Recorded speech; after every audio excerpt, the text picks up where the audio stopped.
So I called Mike, Uncle Mike, and asked him if he could bend me up a 180 piece on his bender, and he said that yes, he can if he has the die that he needs, and if he had the pipe. Just spoke to him again, called him earlier. He don't have the die or the pipe available to do it with, so we got to go to plan B, because the next plan would be to order one. They do sell the drive shaft safety loops, and that would be absolutely perfect for exactly what we need. However, I really want to finish this interior up, so I don't want to wait. So we're going to attempt to do this with our Harbor Freight pipe bender. So this is not a tube bender. I don't think it's called a tube bender. It's a pipe bender. Yeah, for steel pipe. Okay, so we all know that this is wrong. The whole front of this car is bent with this pipe bender, and what ends up happening, as you can see, is there ends up being dimples, and then it gets a little more narrow and then fatter. It creates dimples. It works perfectly fine for stuff like this. All this front was bent up with that. All of these bars that's been in the front of my car this whole time, all of them were bent with that. I've never actually used like a JD square or anything like that. This will not bend to 180. So it'll basically bend 245s, which are going to be the 90. And then what we can do is bend 290s, cut it, and then build us a 180. This is going to be our only chance right now at keeping this project rolling, unless we use flat stock, which I'm okay with using flat stock to build that curve in there, because then that would be easy to mount off of also. However, I also don't have no flat stock. So we're hoping this is our saving grace. So no rhyme or reason. I just literally stuck this thing in here and hung it a little past that side. I think that should wrap us our 90. We got to get, like I said, 245s. Got to be a 45 this way and a 45 this way, and then when you take it out, that'll make your 90. Do that twice, cut them together, splice them together, and then we'll have our 180. So let's see if this is possible. It's probably gonna kink pretty bad, because this is for 3/4 black pipe, and I don't know if you could tell, but there is a gap on each side. This tube measures out to 1 inch and 1/16. This is made for 3/4, and it still is loose. So these dies are not made to fit actual tubing. They're made to, again, to fit pipe, like black pipe and stuff like that for plumbing, I guess. But like I said, it has worked. I've used it in the past. So let's see if it will save the day once again. And on another note, while we're sitting here pumping this, yes, you can fill this tube full of sand and keep it from dimpling. There's other tricks you can also do, all kinds of tricks. If you look these benders up on YouTube, there's all kinds of tricks that you can do to keep this thing from bending and to make this thing work and get pretty freaking good results. However, we do not care about a kink or anything in an item like this, because again, this is not structural. We're not building the floor structure. We are building the transmission structure and the transmission tunnel structure, and we are building something to mount the shifter off of. So none of this is structural or safety. This is pretty much cosmetic. The floor structure will be professionally bent by Uncle Mike, and he uses a JD square to bend up all his tubing. All right, so we took our angle finder, zeroed it out on the top of this, put it on here, zero it out, put it on the tube. We're looking for a 45. We're actually looking for a little bit past 45. Let's see here, let that relax, because there will be spring back. You'll have to test each metal to figure out how much spring back you got. It's rocking because this thing is not on a good surface. So this pipe might not have, or tube, don't want to use the incorrect term, because it might not have that much spring back. So that's 45.76. Let's release this and see how much spring back. 44.8. We can roll with that. So we're just gonna roll with that. Let's completely relax this thing off, and we'll check this thing and see if it is a 90. All right, so that is a 90 in my book, or 90 enough. We can literally cut this thing to make it whatever we want. And more than likely, you can see where it's dimpled right here. We'll be cutting the dimple out of it, because we probably should be, you can feel it, like right here is where the bend starts.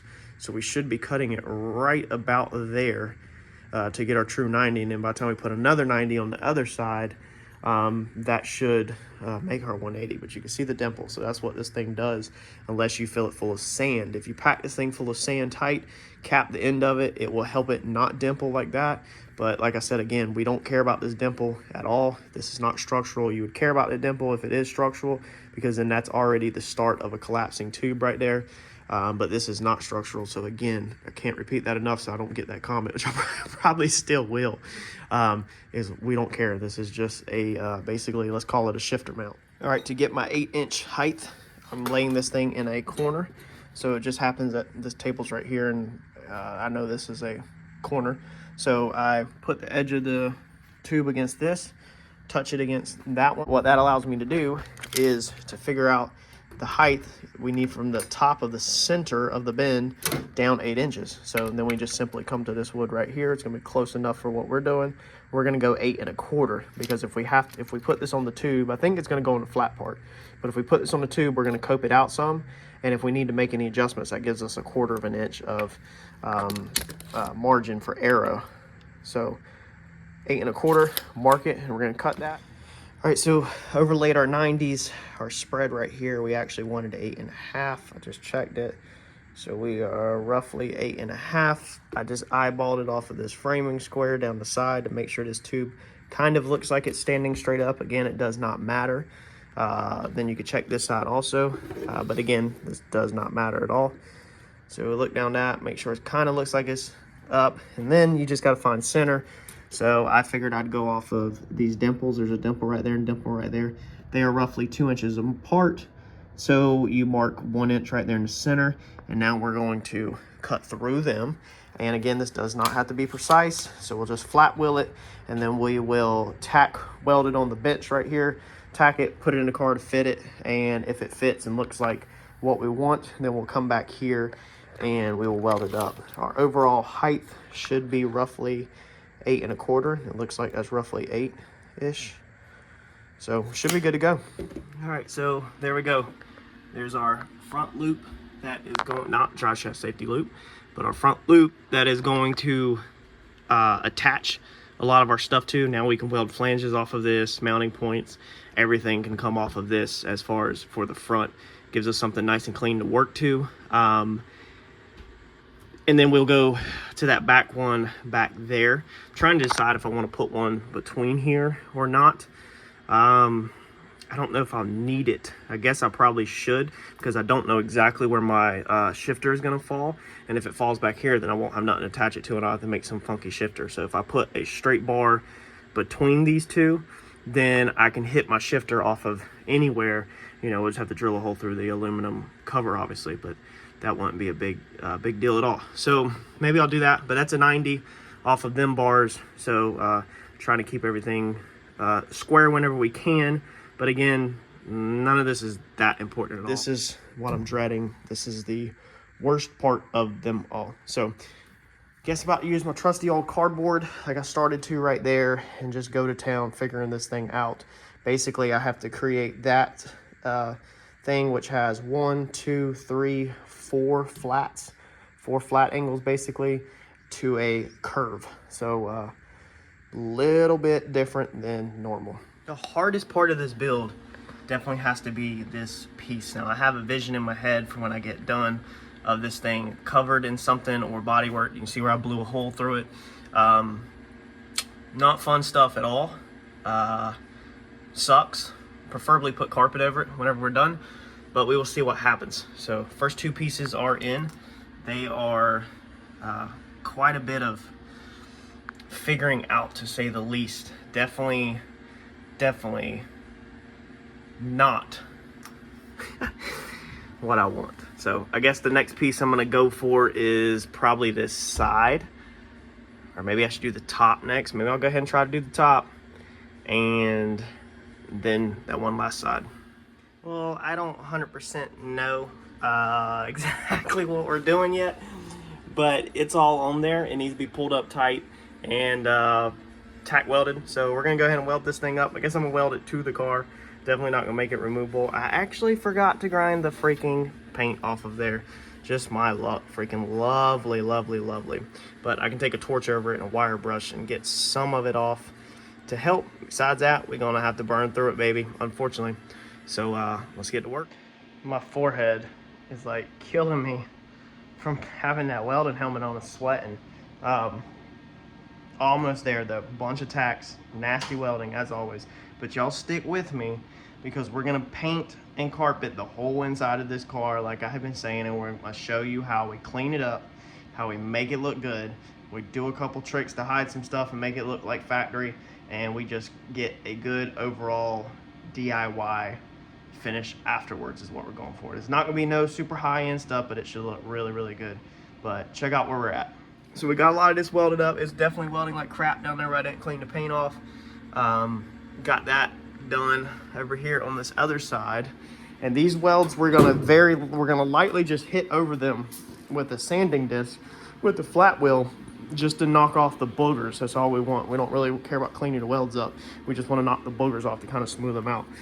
This side, I went ahead and got a lot of the bottom all the way to up there where that gap kind of opens up. I don't think I'm gonna be able to weld up too much of that. I think I'll weld from there to here, and then in this transition, it's just the gaps are freaking monsters. So we'll have to just do some seam sealing, body seam sealer there. We got one more gap to do right here, or one more piece to do right here, and then underneath the cover, and then we'll clean everything up. So yeah, we wouldn't have had to have this bulge out if the floor wasn't cut out like it was. I was matching that, bending that floor instead of just coming straight off of here. I guess looking back now, I should have probably just bent that and went straight to there and then put a patch on the floor, because I already have to put a patch from here to here. So I could have, in theory, went all the way from here all the way to that point with one diamond long piece and then not had that curve. But one thing I don't like about the transmission tunnel kits online is they look too much like a race car. They're too straight lined and flat. Like, I know it looks good, it really does, I love it, but I'm trying to keep this interior looking not so race car-ish when we're done, which is walking a really fine line. But I think that that curve definitely adds to, you know, some of it where it don't look so freaking race car-ish. But stick it out, hang with me, because when we're done with this interior, y'all then let me know what your thoughts are, because like I said, we got a lot of cleaning up to do and we're not done. All right, 10 o'clock Sunday night, we're gonna call it quits. Got that welded up, that needs to cool down. Had to pace myself so you don't warp it, but she's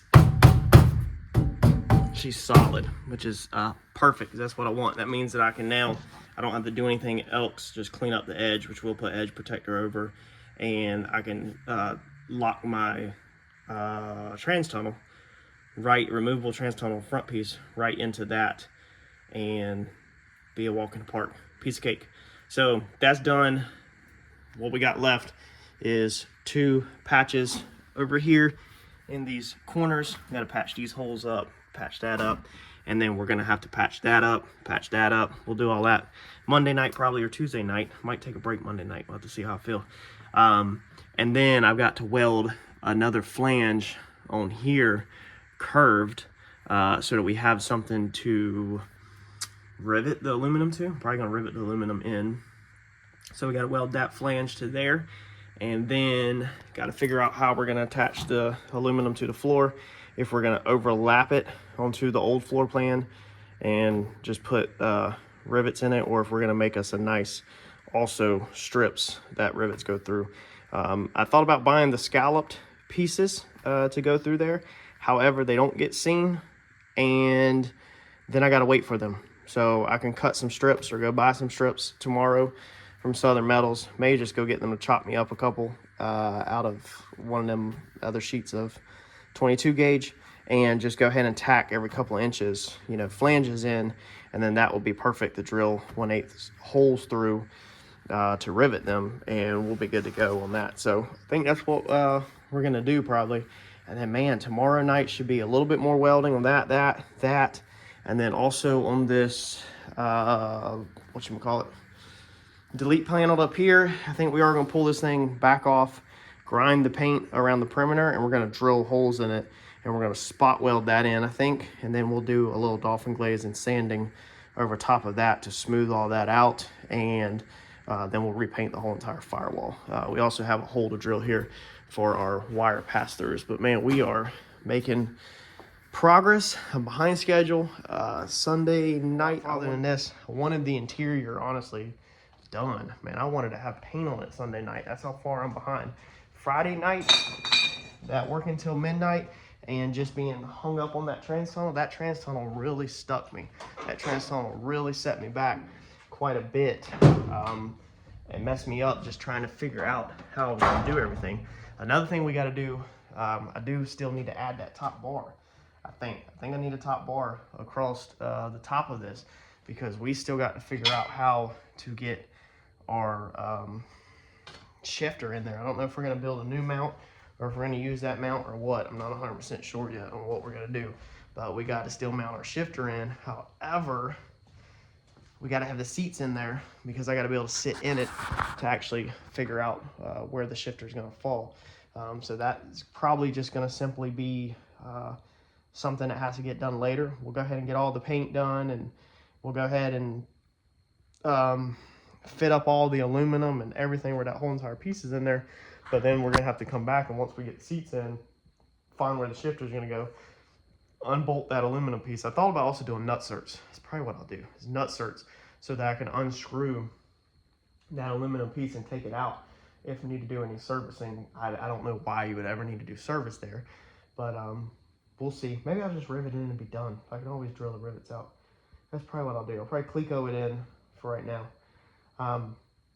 But yeah, then we got to figure out how to mount the rivets. And hopefully this week, man, these lower control arms, I never in a million years would have thought that the pieces for my lower control arms, the ends that we're going to cut off and go on, would still not be here. They're not supposed to be here till tomorrow. And then we can finally move forward with the suspension. Once we move forward with the suspension, then we can move forward with where the shocks are going to go. I got to pick them up. And then we can put our top hats in, do our bars, tie our bars into our cage, all that stuff, you know. So far the car hasn't been getting too tore up. I don't really protect it like I should, but a little behind schedule, but we're gonna make it up if I can. I've already been working nonstop. Y'all smash that like button for me. Thanks, y'all.